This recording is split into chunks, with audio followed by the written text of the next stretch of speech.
ഇവർ കൂടണഞ്ഞിരുന്ന മരച്ചില്ലകൾക്ക് മേൽ അപ്രതീക്ഷിതമായി എത്തിയ ഒരു മഴു ഇവയുടെ വാസസ്ഥലം നശിപ്പിച്ചു.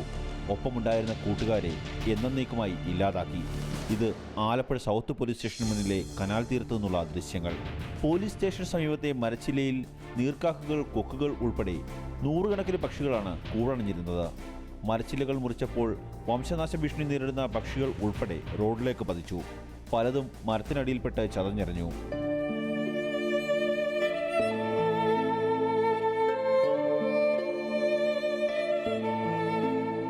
മരച്ചില്ലകളിൽ നിന്ന് പക്ഷികൾ വിസർജിക്കുന്നത് യാത്രക്കാർക്ക് ബുദ്ധിമുട്ടുണ്ടാകുന്നുവെന്ന് നേരത്തെ പരാതി ഉണ്ടായിരുന്നു. അതിന്റെ പേരിലാണ് പക്ഷികൾ പാർത്തിരുന്ന ഈ മരച്ചില്ലകൾ മുറിച്ചുമാറ്റാൻ നഗരസഭാ അധികൃതർ അനൗദ്യോഗികമായി തീരുമാനിച്ചത്. അതും കനാലിലേക്ക് ചാഞ്ഞു നിൽക്കുന്ന മരം മുറിക്കുന്നു എന്ന പേരിൽ. എന്തായാലും മരച്ചില്ലകൾ മനുഷ്യൻ സ്വന്തം താല്പര്യങ്ങൾക്ക് വേണ്ടി മുറിച്ചുമാറ്റിയപ്പോൾ ഈ ഭൂമിയിൽ ജീവിക്കാനുള്ള അവകാശമാണ് ഈ പക്ഷികൾക്ക് നഷ്ടമായത്. ക്യാമറമാൻ രാഹുൽ കൃഷ്ണയ്ക്കൊപ്പം കണ്ണൻ നായർ, മാതൃഭൂമി ന്യൂസ്, ആലപ്പുഴ.